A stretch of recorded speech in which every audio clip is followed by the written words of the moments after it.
Hello, my lovelies. This is a little introduction to explain the appearance of Tea and Jeopardy here on YouTube.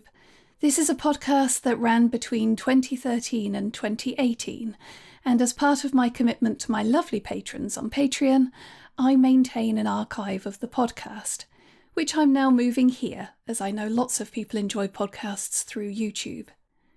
Tea and Jeopardy won the Hugo Award for Best Fancast in 2017, and I'm very proud of the show. However, as you will discover, the sound quality is pretty bad by today's standards in the early episodes. Quite frankly, I was an amateur podcaster, making something fun to contribute to the conversations happening at the time, which featured a disproportionately small number of female voices. All details for the episode are in the description. Thank you for listening.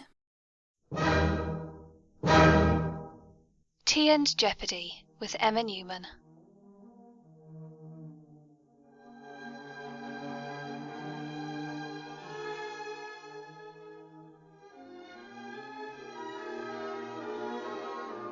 There's always time for a nice cup of tea and a spot of mild peril. Well, hello there, my lovelies. I do hope you're well and haven't been troubled by the secret visitations of aliens from Mars. My name is Emma Newman, and I'd like to welcome you into my secret tea lair for polite conversation, abject geekery, a cheeky bit of cake, and of course, a nice cup of tea. I do hope the journey up the lifting platform into the belly of this mechanical wonder wasn't too nerve-wracking, but I was offered the opportunity to take tea inside a cutting-edge mechanical fighting machine, and I couldn't say no.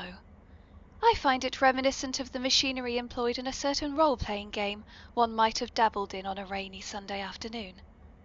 Of course, I'll be using this creation for something rather more civilized than warmongering, and between you and me, I'm hoping I'll convince the owner to replace the laser cannons on the shoulders with tea urns. We must be at least 5 meters off the ground up here, and whilst the view isn't as complete as that provided by the lighthouse, I think the view of Bodmin Moor is still rather splendid. Do take a seat on one of the cushions Latimer has brought up. I'm afraid there's only room for my armchair and one for my guest. Do be careful to avoid touching any of the buttons on the display with your derrieres as you find a cushion. I would hate to accidentally blow up a shrub or small mammal. If you look to your right, you'll see the famous Dosmery Pool, which is bottomless, as legend would have it, and we'll soon be passing Jamaica Inn. I imagine the cannons may have scared off any local highwaymen. More's the pity.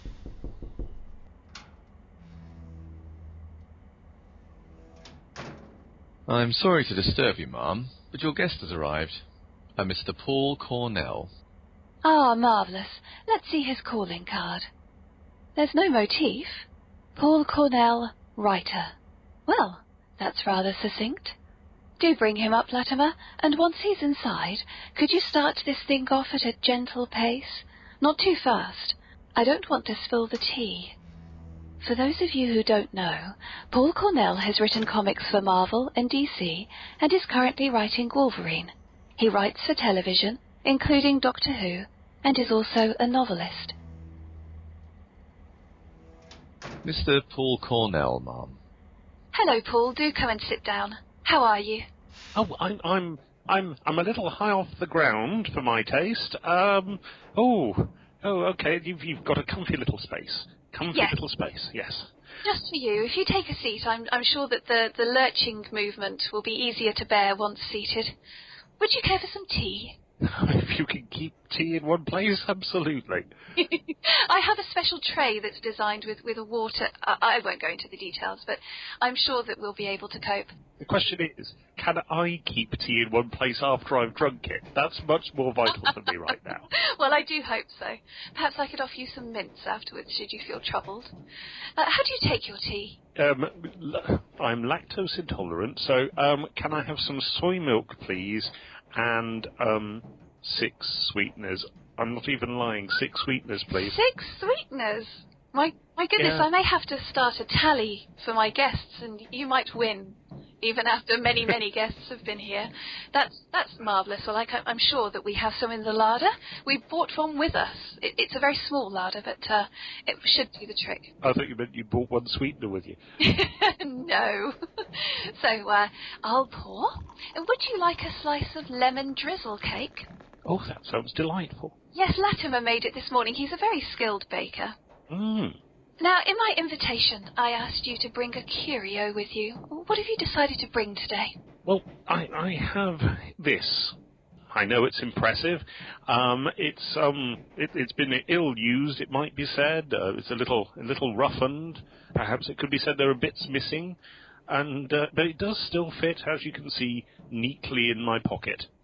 It's a cricket ball which I keep on my desk, and lately my small son has taken to playing with it and gnawing at the seam, a gesture which would not meet with approval on many cricket fields, I think. Yes, because it affects the curvature of the ball, is that right? If you make marks on the ball. Is that actually true? Yes, it's very much true. The idea is to shine one side of the ball and roughen the other, so it moves in the air according to which side is which. Goodness me. And is there a story behind this particular cricket ball? Is it one that you've won a game with, or...? Oh, I did take a rather nice Cornton bowled with it once off Doctor Who writer Gareth Roberts. Excellent. But it's just been around for a very long time, and whenever we go to America and get Americans to play cricket, this is the ball they play with. Yes, I have heard tell of such things. They're kind of culturally programmed to get sports very quickly, so they do pick it up very fast. Excellent. Probably much faster than I would, I imagine. Well, try it, catch. Oh, good. Oh dear, that's rolled. Latimer? It's all right. Latimer will find it. I promise you. We'll make sure that you have it back. So, something that I wanted to comment on when you gave Latimer the calling card and he brought it to me, it simply had Paul Cornell, writer, and I have to say that I think that's remarkably modest because you write for kinds of media, comics, television, audio plays, but it has no mention here of being a singer. Well, there's a good reason for that. Oh, there is? Yes, I'm not a singer. Oh, no, I wouldn't be so cruel as to say that. You have already entertained so many people with your singing. But the other thing that I expected to see, or hoped to see on the calling card, was something about being the ultimate host at conventions. Because you introduce people to each other, people who are related or know each other as well, but mostly people who don't know each other, and it's something that I've been very grateful of in the past. Well, thank you. But mostly people who don't know each other. I have introduced brother to sister, husband to wife once they were already married. But my card only says writer, and I was devastated to hear Chuck Wendy call that pretentious on the first edition of your podcast. Oh, I'd have chosen something else. And I note that we are out on the wild and windy moors as we speak outside of these windows, and I was wondering, well, I might give a little rendition. I'm moved by the spirit of Kate Bush to bellow forth and add to my repertoire with a second go at Wuthering Heights. Do you think we have time? Oh, well, I think perhaps a verse or a refrain or two would be wonderful. But everyone, do hold on to your teacups. It can be rather rousing. Latimer, put that rifle away immediately. But, Ma'am, he was about to attempt Wuthering Heights, and we're not even on the correct moor. Now, Latimer, I'm sure you've dissuaded our guest adequately. There's no need to be so impolite. Well, I'm sorry. Here's your tea back, Paul. Please do excuse my butler. He's rather sensitive to cover versions. What a wonderful butler. He's so violent. Yes, I know. It's one of his many strengths. Now, talking about introducing people to each other, are there two people that you would love to introduce to each other, but you've never had the opportunity to do so? That's a really good question. I do think that I'd like to introduce somebody to somebody else and have it end up as a big romance. I'd like to be that guy. I've never done that. I've done a lot of introducing of people in professional ways, but I've never successfully match-made anybody. Indeed, my attempts at matchmaking generally end in, the destruction of villages, things like that. Heavens. It was long ago and the wench is dead. But, So that was your fault. Yes, all the pieces fall into place now. That's very romantic. Well, I try to be, but unfortunately the people I decide fit together do not. Oh, I see. Well, I would hasten to add that I don't believe that villages being catastrophically destroyed as a result of your matchmaking is romantic, rather the sentiment. You'd like to do that. Now, one of the many things that you have achieved is winning a Hugo for the SF Squeecast. And I had the absolute pleasure of being there when you collected it and bouncing up and down and being rather squeeful myself. I was wondering, as a Hugo Award-winning podcaster, if you've got any advice for beginners and those taking their first gentle, tentative steps into the vast wilderness of podcasting. Well, I think it's good to remember that brevity is the soul of wit, and trying not to talk over each other. It takes real doing, takes a lot of learning. All my favourite podcasts are done by people who, have put some time and effort into learning how to do this stuff. And I did for the Hugos, when we won for the Sweetcast, because there were 5 of us who were all going to do acceptance speeches, I did the shortest ever acceptance speech. I just said, tar. Yes, I remember. It was wonderful.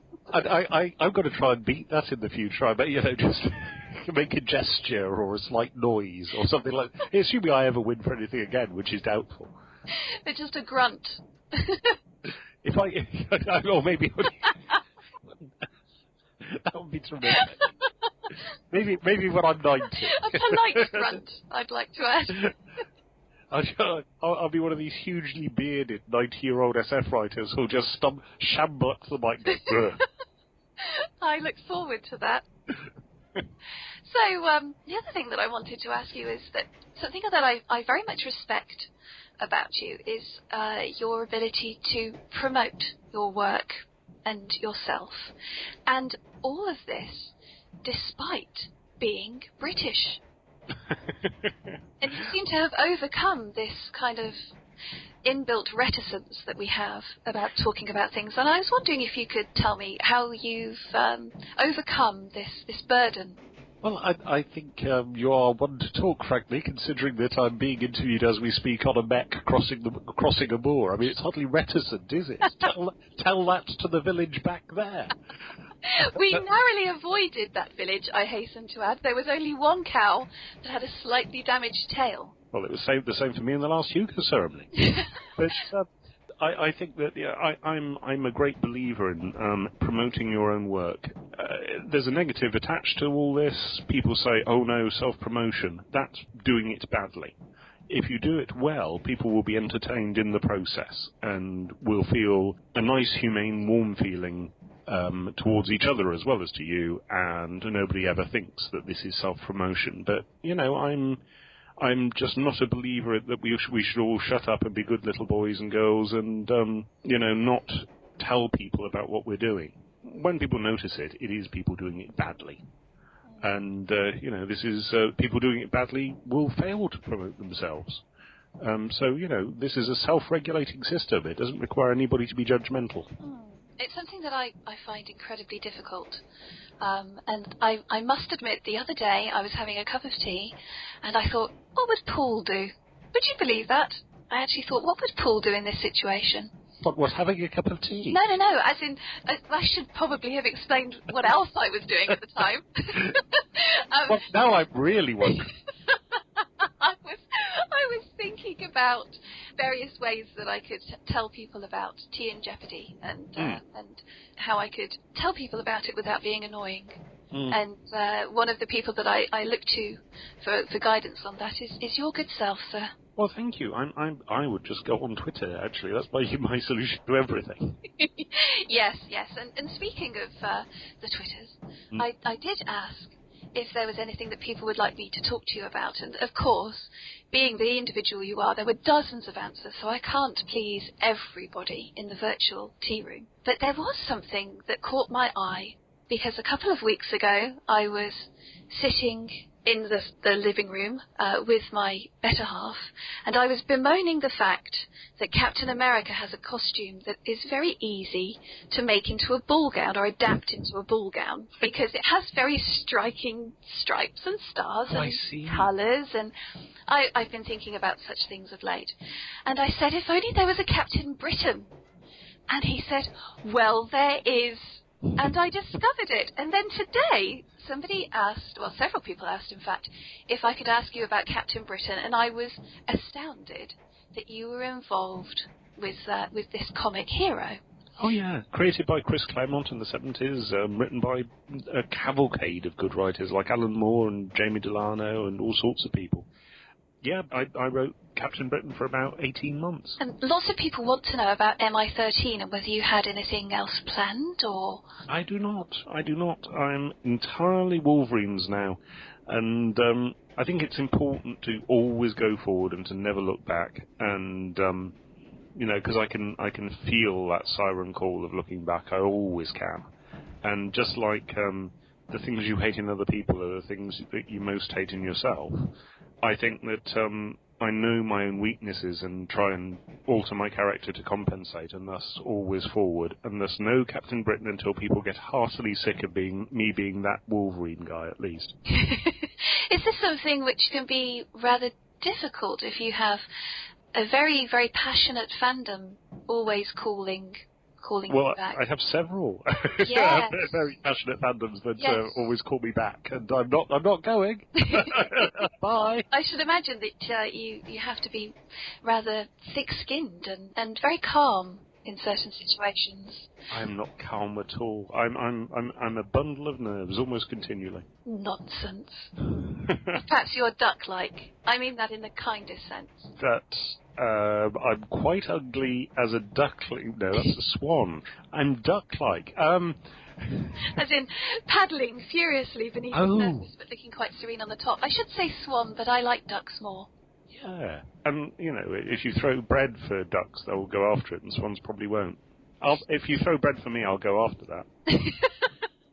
So you have recently had a novel published called London Falling, and I have been hearing about it everywhere, and indeed I was present at the launch in London, and I got rather drunk, I seem to remember. There was a lot of wine. Oh, yes, the tales Chris Ludd tells about you. Really? My goodness. And Chris was pretty far gone himself. We found Chris's autographed copy of London Falling in the rafters of the Phoenix Club 6 weeks later. I kid you not. I had to post it back to him. Oh, that's brilliant. Oh, my goodness. We were rather drunk, but we had a fabulous time. Now, I was going to say endured. I think I'd like to say I have survived being a panellist on Just a Minute. So the word you're looking for is won, I believe. What? No, I didn't win. Gareth won by a point. Oh, yes, and the audience hated him for it because he beat you. Poor chap. There were so many times over the rest of the weekend where people came over to him and said, you shouldn't have won. I thought that's rather unsporting. He won fair and square. He was excellent. Yeah, but they liked you. Oh. You see, you'd self-publicised yourself very well. No, I had just admitted to a dreadful crush, that's all. People can relate to somebody having a dreadful crush and being horribly nervous. Are you going to get China Mieville on this podcast? Oh, good gracious, no, Paul. No. You could have put him in jeopardy. You'd have to warn him. No. Stop this at once. Because... Of course, you wouldn't. It'd be hard to put him in jeopardy with that extraordinary physique. No, stop it. Because I'm actually blushing whilst we're recording, and this is absurd. And put that together with extraordinary intelligence and great artistry. It's extraordinary. I can see where this crush is coming from. I really can. This is very cruel. No, and... what I'm really quite upset about is the fact that we're talking about China Mieville again, and this is only the third time that I've invited people into my tea lair, and I thought it was bad enough bringing it up in the first episode. I thought, no, I won't do that again for at least 10 episodes, and here we are talking about China Mieville. People are going to think that I'm obsessed. I'm not obsessed. Now, no. Indiana Jones, yes. Han Solo, yes. But not... No.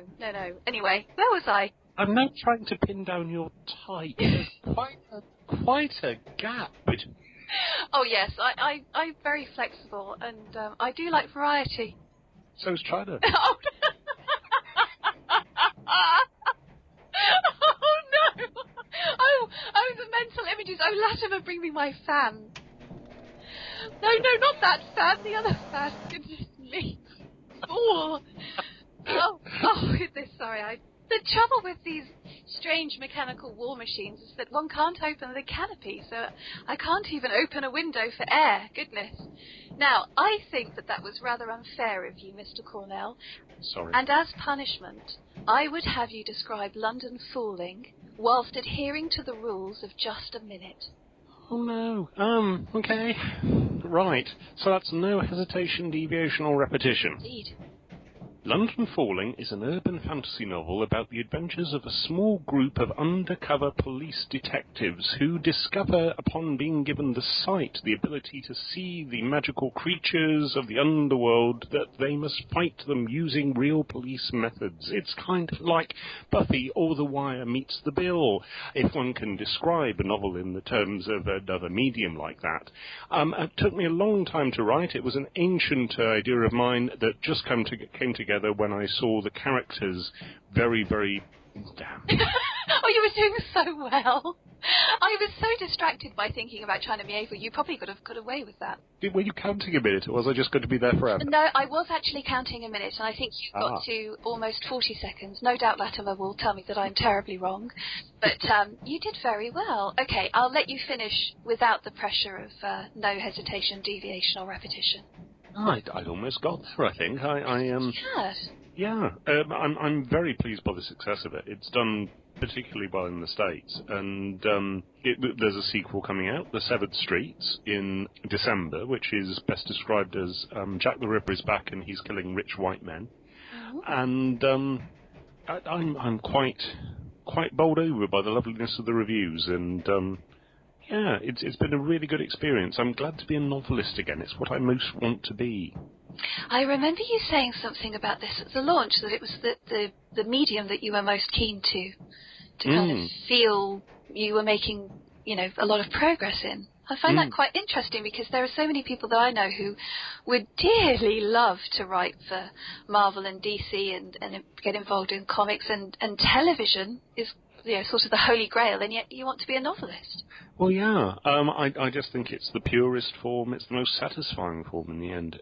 Everything else is great and is social, and there's a lot of money. But novels are kind of, it's me and the typewriter. Well, not that I have a typewriter. Me and the keyboard, and that's really important for me. That internal thing. That's interesting. Well, the lemon drizzle cake is almost gone, and the teapot is empty. It's been an sheer pleasure, apart from the slight moments of torment in the middle, to have you here today, Paul. Latimer will show you the way out. This way, Mr. Cornell. Oh, thank you for having me. I must take care not to grab any of these knobs on the way out. Absolutely not. Yes, don't touch any of those. Oh, and Latimer, would you find that ball, please? There you go. Thank you. Take care now, and do be careful on the platform on the way out. It is a little windy. Oh, yes. Yes, it is. Well, what a charming visitor, wouldn't you say, Latimer? Yes, Mum. Look at him, strolling off across the moor, a true English gentleman. Is he saying something? No, Mum. I believe he's singing. Why are we going in this direction, Latimer? Shouldn't we be heading east? What does that noise mean? It's the proximity alarm, Mum. It means the mechanical fighting machine is about to tread on somebody. Somebody? Not Paul. We can't squash Paul Cornell. What would fandom say? We would be social pariahs. This is terrible. Indeed, Mum. But at least he hasn't reached the chorus yet. I didn't mean the singing, Latimer. I meant the squishing. Oh. I don't seem to be able to stop it, Mum. Oh, my. We've squished Paul Cornell. Maybe there's a chance we can save him. I'll bring the spatula, Mum. I don't understand. Latimer, there's no sign of any remains. Latimer? Where are you? What are you doing up there? I took the liberty of reviewing the squish cam footage, ma'am. As I suspected, he seemed to make some sort of gesture and then disappeared. Disappeared? Could he be under the foot? I think not, ma'am. I should imagine he's far away by now. I saw something similar Not another Burma story, Latimer. in Swindon, ma'am, in the late 1970s, when the fashion for flared trousers created a type of... Latimer, I'm in desperate need of a cup of tea. I understand, ma'am. Well, dear guests, thank you for joining the splendid Paul Cornell and I today. The next time we take tea together, we'll be joined by literary agent Jennifer Udden. Last week, I asked her advice on what to do should a blue police box land on my lawn. Whilst I'm tempted to follow Danny Davis's suggestion to stow away, because everyone knows that stowaways have the best adventures, I'd like to raise my teacup in respect to Fee Phillips for reminding me that even unexpected guests should be shown a certain level of courtesy and polite conversation. She then went on to suggest a bowl of fish fingers and custard for the guest. Well, each to their own. Before Latimer shows you out, we'll be sure to shut down the machine. I have another question for you. A friend of mine had the good fortune to visit New York recently. However, he encountered a man in the corridor of his hotel, dressed in a grey jumpsuit and covered in what he described as something horribly slimy from head to toe. He tells me this chap is becoming a local celebrity, despite his preference for jumpsuits. Dear listeners, I'm hoping to be able to visit that amazing city myself one day, and I'm rather concerned the same may happen to me. Should I ignore the slime? Offer the poor chap a handkerchief? What does one do? I'd be very grateful if you could furnish me with an appropriate response, should the fellow happen to be in the same hotel as me. All suggestions are welcome, particularly the outlandish and comedic. Do be dears, and leave your answers at www.teaandjeopardy.com. I'll pick the best one and share it with you the next time we take tea. Well, until next time, my cherry blossoms. Now, Latimer, after you've shown them out, we need to talk about this machine. It just won't do. Find a new location for the secret tea lair, would you? Perhaps somewhere with a nice cosy fire. Very good, ma'am. You've just listened to an episode of Tea and Jeopardy, hosted by Emma Newman on the Geek Planet Online network. Go to www.teaandjeopardy.com to find out more and join in.